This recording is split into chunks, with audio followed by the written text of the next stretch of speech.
Good afternoon students. बेटा आज हमने स्टार्ट करना है चैप्टर 7 जो कि corporate organisation finance and trade पूरी यूनिट है। ये बुक बेटा अलग है बेसिकली। जब हम बात करें तो एक बुक जो इसमें है वो फर्स्ट 6 चैप्टर्स उसमें आते हैं, 1 2 3 4 5 6, और 7 से लेकर जो 10 11 चैप्टर्स हैं बेटा वो आते हैं आपके बुक 2 में। तो अब जो बुक 2 है बेटा वो बुक 2 बहुत ज्यादा इंपॉर्टेंट है। स्पेशली इंपॉर्टेंट इसलिए है क्योंकि ये थ्योरी आपको अकाउंट्स में भी काम आती है। ये सारा जो अकाउंट्स में हम पढ़ते हैं वो यही सारी थ्योरी आपको 11th और 12th दोनों के लिए यही थ्योरीज काम आएंगी, और इसी पे बेसिक आपको आगे चार्टर्ड अकाउंटेंट के पेपर दो या सीएस के पेपर दो, वो सब इसी पे बेस्ड है। अगर ये आपने वीक किया तो आगे सारा वीक हो जाएगा, और ये अगर स्ट्रॉन्ग तो आगे सब कुछ स्ट्रॉन्ग। क्लियर? सो चैप्टर का नाम है फॉर्मेशन ऑफ अ कंपनी। इस चैप्टर में से कुछ भी सिलेबस डिडक्ट नहीं हुआ है, एज इट इज सिलेबस है। यहाँ तक क्लियर? जब हम ये चैप्टर पढ़ेंगे तो हमें पहले बेटा ये पता चल जाएगा कि जब अगर हमें कभी कंपनी फॉर्म करनी है, लेट अस अज्यूम मुझे अगर कोई कंपनी फॉर्म करनी है तो उस कंपनी फॉर्म करने के लिए मुझे क्या क्या करना होगा, कि मेरे को क्या क्या लीगल फॉर्मेलिटीज लेनी है, क्या स्टेजेस इन्वॉल्व हैं, वो सारी चीजें हमें हमें इस चैप्टर में पता चलेगा कि कौन सी चीज क्या होगी, कब होगी, कैसे होगी। क्लियर? सो हम ये इंपॉर्टेंट स्टेजेस जान पाएंगे। दूसरा, जो स्टेप्स इन्वॉल्व हैं ईच स्टेज में उनके बारे उनको डिस्क्राइब करेंगे कि भाई अगर ये करना है, पहले ये डॉक्यूमेंट लेना है तो उसमें डॉक्यूमेंट में क्या क्या होना चाहिए, कैसे होना चाहिए, वो सब पढ़ेंगे। क्लियर? सारी चीजें देखेंगे। और then state the need of certificate of incorporation, कि हमें जब कभी हम इनकॉर्पोरेट होते हैं मींस फॉर्म को रजिस्टर करते हैं बेटा, तो हमें रजिस्ट्रेशन की जरूरत क्या है एंड वो सर्टिफिकेट मिलता कैसे है, कि अगर कल के दिन हम बिजनेस स्टार्ट करना चाहते हैं तो बिजनेस स्टार्ट करने के लिए हमें वो सर्टिफिकेट मिलेगा कैसे, ये हम इस पूरे चैप्टर में बात करेंगे। क्लियर? सबसे पहले इसलिए ये चैप्टर बेटा एक एक वर्ड इधर जरूरी है, और ये चैप्टर में अगर आपने एक पार्ट बीच में कोई क्लास मिस कर दी तो सारी क्लास जीरो हो जाएगी, सारा चैप्टर जीरो हो जाएगा उसी दिन। अवतार बेटा एक ब्रिलियंट ऑटोमोबाइल इंजीनियर है। वो has recently developed a new carburettor in his factory which is he is running as a sole proprietor. वो एक ऑटोमोबाइल इंजीनियर है, उन्होंने एक नया कार्बोरेटर डेवलप किया जो कि बेटा उन्होंने अपनी फैक्ट्री में बनाया, जो कि वो एज अ सोल प्रोप्राइटर चलाते हैं। The new carburettor can cut down petrol consumption of a car engine by 40%।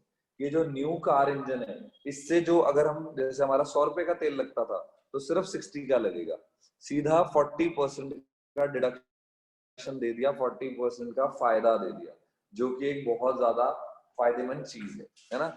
So he is now thinking of producing it on a large scale for which he requires a large amount of money। अब वो सोच रहे हैं कि यार क्यों ना हम इसको लार्ज स्केल में प्रोड्यूस करें, हम इसको लार्ज स्केल में बनाएं ताकि हर ऑटोमोबाइल कंपनी इसको यूज कर सके। Clear?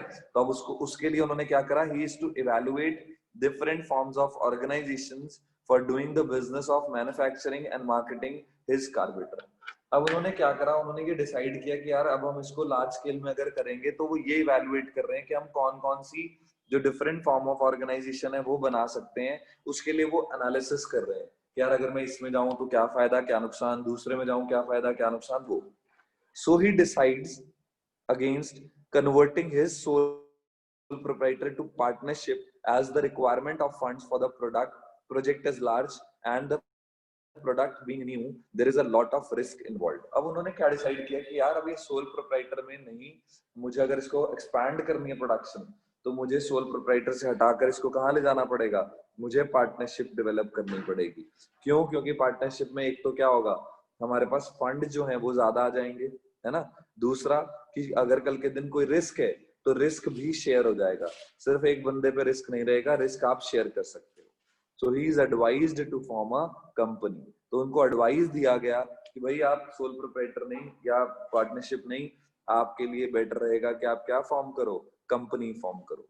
So he wants to know about the formalities requirements required for the formation of a company. अब उन्हें ये तो सजेस्ट कर दिया गया कि आप कंपनी फॉर्म करो, अब उन्हें ये कहा गया, अब वो ये जानना चाहते हैं कि भाई अगर मैं कंपनी फॉर्म करूं तो कंपनी फॉर्म करने के लिए मुझे क्या क्या रिक्वायरमेंट्स की जरूरत है। कल के दिन अगर मुझे कंपनी स्टैब्लिश करनी है तो मुझे क्या क्या चाहिए, कौन कौन से डॉक्यूमेंट चाहिए, कहाँ पर कंपनी रजिस्टर होगी, कितना नंबर लेना पड़ेगा, कौन सा नंबर लेना पड़ेगा, वो सारी इंफॉर्मेशन बेटा यहाँ पर बताई जाएगी। क्लियर? तो ये चैप्टर जो हमारा है वो इसीलिए इस चैप्टर का नाम फॉर्मेशन ऑफ अ कंपनी है कि अगर आपको कल के दिन कोई कंपनी फॉर्म करनी है तो कंपनी फॉर्म करने के लिए आपको आपके पास कौन कौन से लीगल डॉक्यूमेंट्स होने चाहिए, तो आपको क्या क्या लीगल रिक्वायरमेंट्स हैं, वो सब। यहाँ तक clear? Yes, sir. So now the point is introduction. अब हम सबसे पहले इंट्रोडक्शन की बात करेंगे कि चैप्टर में हम पढ़ेंगे क्या और क्या क्या चीजें आएंगी। कहते हैं modern day business requires large amount of money. आजकल बेटा अगर आपको बिजनेस करना है तो आपको बहुत पैसा चाहिए। क्यों? क्योंकि आजकल आपको ऑनलाइन प्लेटफॉर्म बनाने पड़ते हैं, आपको वेबसाइट्स बनानी पड़ती हैं, आपको बैनर्स वगैरह एक्स्ट्रा करने पड़ते हैं, एडवर्टाइजिंग एक्स्ट्रा करनी पड़ती है, क्योंकि कंपटीशन बहुत ज्यादा है। अब कंपटीशन ज्यादा होने की वजह से आपका जो फंड इन्वॉल्वमेंट है वो बहुत ज्यादा है, जिसकी वजह से फंड इन्वॉल्व है तो आप फंड इन्वॉल्व है तो रिस्क भी ज्यादा है ना? सो there is a need of large amount of money because of increasing competition and fast changing technological environment, then the element of risk is increasing. अब बेटा ये जो इसलिए है, यहाँ पर उन्होंने कहा कि कंपटीशन इसलिए ज्यादा है, सॉरी यहाँ पर पैसों की रिक्वायरमेंट इसलिए ज्यादा है क्योंकि कंपटीशन बहुत ज्यादा है और टेक्नोलॉजिकल आपको एनवायरनमेंट के हिसाब से आपको अपने आप को अडेप्ट करना पड़ता है। अब आप मोबाइल फोन्स की बात कर लो, मोबाइल फोन्स में डेली के हिसाब से उनकी टेक्नोलॉजी चेंज होती है कि आज जी कंपनी ने ये मोबाइल बनाया था, इसमें इतने कैमरे, इतने सेंसर्स, अगले दिन नया। तो दूसरा जो कॉम्पिटिटर है फिर उनको भी कम्पीट करना पड़ता है उसी हिसाब से, और फिर उसी रेस में चलने के लिए उनको अपने प्रोडक्ट को अडेप्ट करना पड़ता है उसी टेक्नोलॉजी के साथ। अगर वो टेक्नोलॉजी को अडेप्ट नहीं करें तो कल के दिन वो मार्केट में सरवाइव नहीं कर पाएंगे। सो एज अ रिजल्ट बेटा the company form of business or company form of organization is being preferred by more and more business firms, particularly for setting up medium and large sized organization. और बेटा इसीलिए क्योंकि risk ज्यादा होने से और पैसा ज्यादा रिक्वायरमेंट, जो कैपिटल रिक्वायरमेंट या मनी रिक्वायरमेंट ज्यादा होने की वजह से लोगों को सजेस्ट किया जाता है कि आप कंपनी फॉर्म करो। कंपनी फॉर्म करेंगे तो उससे क्या होगा, क्योंकि उनके पास फंड भी ज्यादा होगा, रिस्क भी शेयर होगा और सारे बेनिफिट्स मिलेंगे। प्लस बेटा कंपनी का ये भी फायदा है कि अगर अगर आपकी मीडियम साइज्ड या लार्ज साइज्ड ऑर्गेनाइजेशन है तो आपको कंपनी ही फॉर्म करनी चाहिए, क्योंकि उसके अलावा आपके पास कोई और सही ऑप्शन अवेलेबल नहीं। Clear? So now the steps which are required from the time a business idea originates to the time a company is legally ready to commence business are referred to as the stages in the formation of a company. अब बेटा आज decide करने से लेकर जिस दिन तक company form हो गई उसके जो बीच के स्टेप्स हैं, जो लीगल रिक्वायरमेंट्स हैं, वो फॉर्म करने के लिए उनको कहा जाता है stages of formation of a company. कि आपको ये स्टेजेस रिक्वायर्ड हैं, आपको ये स्टेजेस होकर जाना पड़ेगा तभी आप एक कंपनी फॉर्म कर सकते हो, अदरवाइज आप कंपनी फॉर्म नहीं कर सकते। Clear? So those who are taking these steps and the associated risk are promoting a company and are called its promoters. अब ये जो steps बेटा परफॉर्म कर रहे हैं और ये जो रिस्क इन्वॉल्व है इनमें चीजें कर रहे हैं, रिस्क फैक्टर्स देख रहे हैं या कंपनी को प्रमोट कर रहे हैं, उनको कहा जाता है प्रमोटर। जैसे अगर मैं चाह रहा हूँ कि यार मेरी कंपनी रजिस्टर हो जाए तो वो प्रमोटर है कि मैं चाहता हूँ कि ज्यादा से ज्यादा मेरी कंपनी क्या हो, प्रमोट। यहाँ तक क्लियर? यहाँ तक क्लियर बेटा?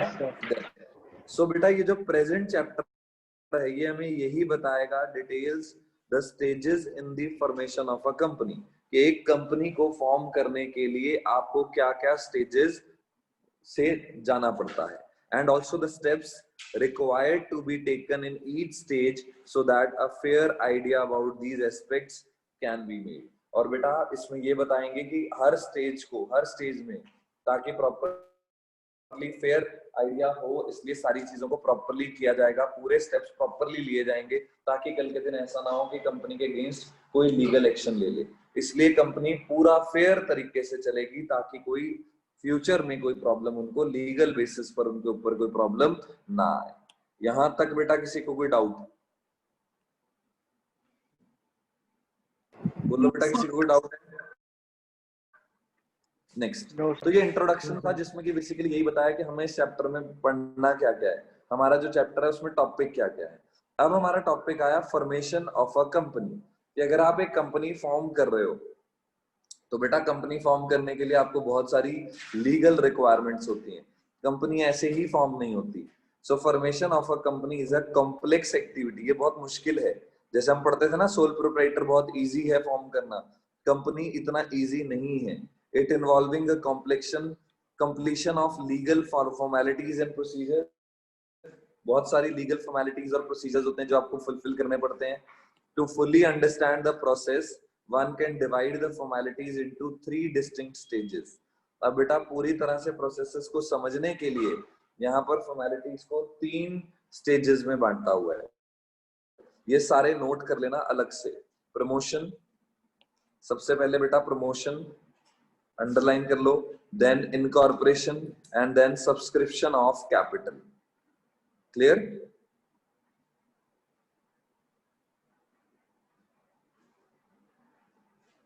फॉर्मेशन ऑफ अ कंपनी को 3 में बांटा हुआ है, PIS, promotion, incorporation, subscription of capital. Clear बेटा? प्रमोशन, उसके बाद incorporation and subscription of capital. Note कर लिया सबने? Next, it may however be noted that these stages are appropriate from the point of view of formation of any kind of company। कि बेटा ये note किया जाता है कि जो स्टेजेस हैं ये बिल्कुल अप्रोप्रिएट हैं, ये बिल्कुल सही है कि अगर आप कल के दिन कोई भी कंपनी फॉर्म करना चाहते हो तो आपको ये जो स्टेप्स हैं ये तो आपको अडॉप्ट करने ही करने पड़ेंगे। Private company as against the public limited companies prohibited to raise funds from the public. It does not need to issue a prospectus and complete the formality of minimum subscription। बेटा private company को किसी तरह का, private company को एक document कम पड़ जाता है, क्यों? क्योंकि प्राइवेट कंपनी मार्केट से पैसा नहीं ले सकती, प्राइवेट कंपनी को खुद लगाना पड़ेगा। जो पब्लिक कंपनी है वो ही पब्लिक को इनवाइट करके उनको शेयर्स बेच सकती है, प्राइवेट कंपनी नहीं बेच सकती। Clear? So in the next section, we shall discuss the stages in the formation of a company in detail। हम इन जो sections थे 3, promotion, incorporation और subscription of capital, इनको डिटेल में पढ़ेंगे। सबसे पहला हमारा आ गया promotion of a company। Clear बेटा? पहला स्टेप क्या है? प्रमोशन, दूसरा इनकॉर्पोरेशन और फिर सब्सक्रिप्शन ऑफ कैपिटल। इस चीज को याद रखना। सबसे पहला आ गया बेटा formation of a promotion of a company. Promotion जो है बेटा वो फर्स्ट स्टेज है in the formation of a company. तो ये नोट कर लेना, फिलिंग द ब्लैंक्स में आ सकता है, dash is the first stage in the formation of a company. तो व्हाट इज इट? इसको कहेंगे promotion is the first stage in the formation of a company. कि अगर आप प्रमोशन कर रहे हो तो उससे ही आपको चीजें मिलेंगी। यहाँ तक क्लियर बेटा? Yes sir. Clarity? So it involves conceiving a business idea and taking an initiative to form a company so that practical shape can be given to exploiting the available business opportunity। अब ध्यान से समझना बेटा, एक person के दिमाग में idea आया, उस आइडिया को प्रैक्टिकली लॉन्च करने तक कहते हैं प्रमोशन। कि आप उसमें पैसा ला रहे हो या आप उसमें पैसा इन्वॉल्व कर रहे हो, उसमें एडवर्टाइजिंग कर रहे हो, वो सब प्रमोशन है। ठीक है?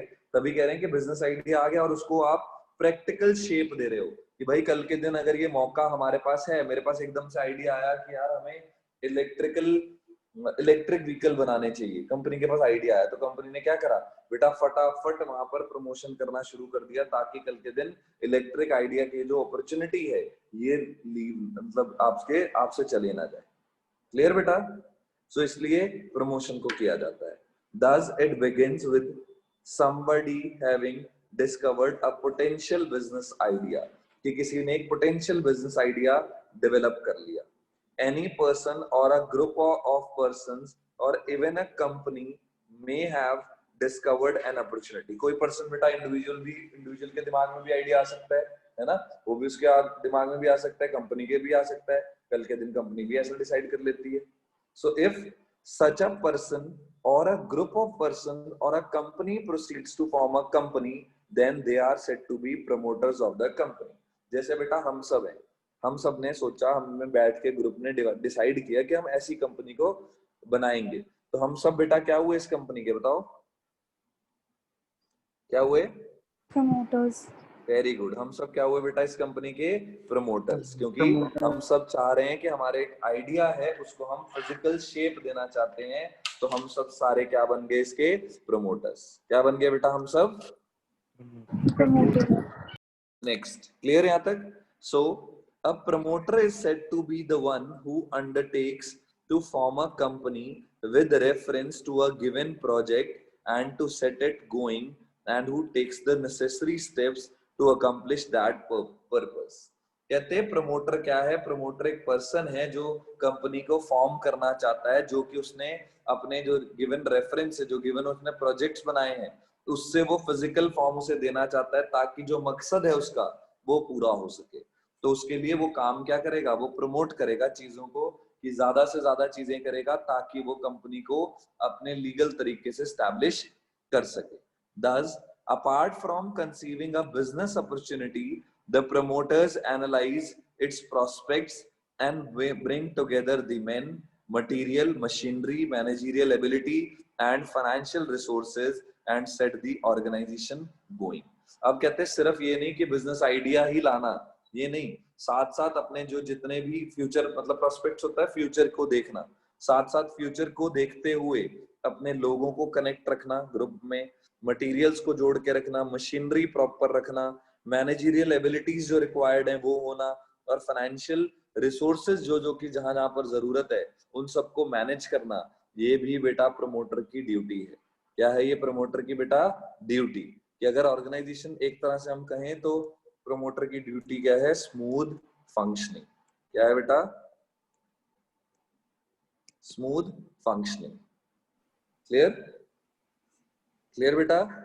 नेक्स्ट, अब ये नोट कर लेना, एज पर सेक्शन 69, प्रमोटर एक वो पर्सन है who has been named as such in a prospectus. बेटा उसका प्रोस्पेक्टस में नाम है, और is identified by the company in the annual return referred to in section 92.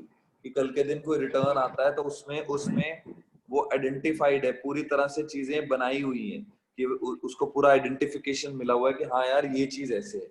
Clear बेटा? उसको प्रमोटर कहा जाएगा. समझ गए? Second, who has control over the affairs of the company. कल के दिन अगर कंपनी कुछ भी करती है तो कंपनी के डिसीजन लेने का उसको क्या है? पूरी तरह से हक है. क्या है उसको? पूरी तरह से हक. चाहे वो डायरेक्टली ले, चाहे वो इनडायरेक्टली ले, चाहे वो शेयर होल्डर बन के ले, चाहे डायरेक्टर और अदरवाइज. यहाँ तक क्लियर बेटा?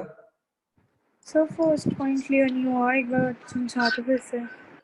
फर्स्ट पॉइंट में उन्होंने बोला बेटा who has been named as such in the prospectus. Company ने एक प्रोस्पेक्टस छापती है, जब कभी भी कंपनी को शेयर्स लेने होते हैं मार्केट से तो कंपनी एक प्रोस्पेक्टस प्रिंट कराती है. क्या प्रिंट कराती है बेटा?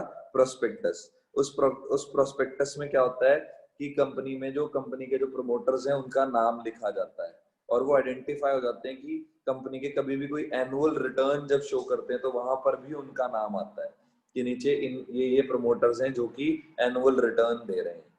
क्लियर यहाँ तक? सर एनुअल रिटर्न मतलब?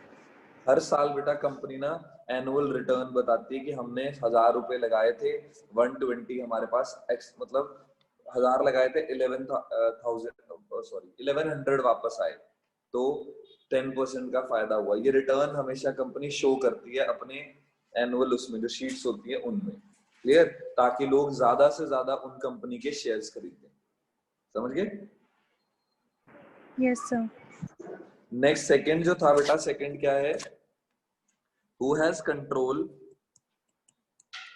एक मिनट रुकना,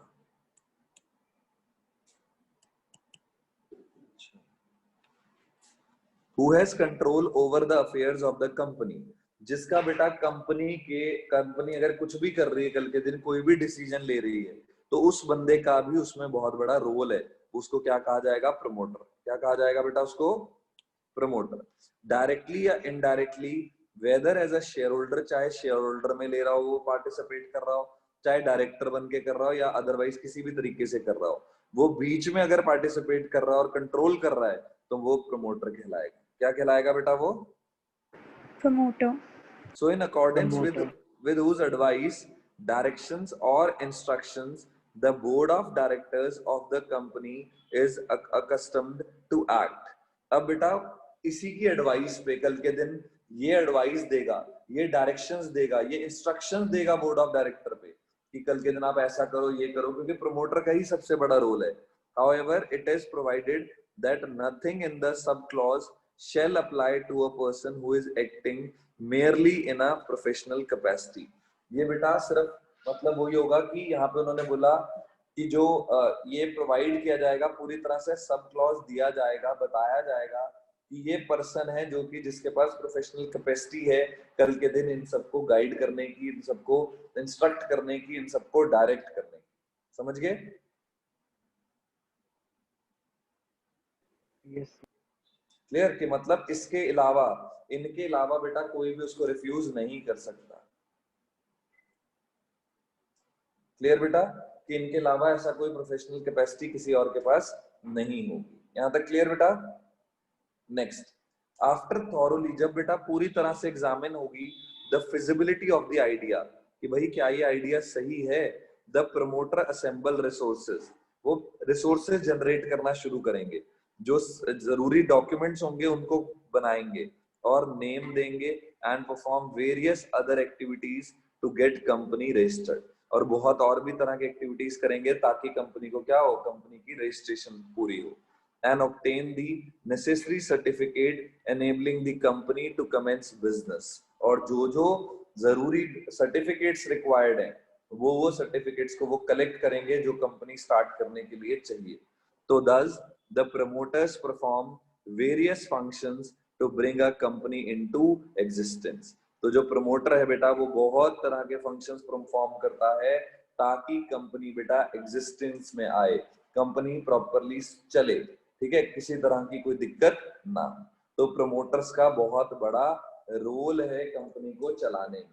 क्लियर? कि अगर कल के दिन कंपनी में प्रमोटर्स ही कुछ डिसाइड करते हैं तो वो सारे का सारा प्रमोटर्स के, मतलब कल के दिन कुछ गलत होता है तो वो प्रमोटर के ऊपर है, और शुरू में जो करना है चीज वो भी प्रमोटर के ऊपर ही है कि उसको कैसे फिजिकल फॉर्म देनी। यहां तक क्लियर बेटा? बोलो क्लियर है? Yes, sir. कोई डाउट किसी को? No sir.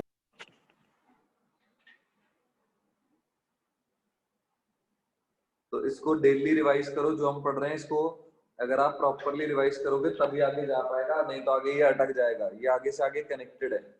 क्लियर बेटा? तो प्रमोटर के फंक्शंस हम कल पढ़ेंगे, ठीक है, उसके बाद जैसे जैसे जो डॉक्यूमेंट्स रिक्वायर्ड हैं, जो चीजें रिक्वायर्ड है वो कल करेंगे।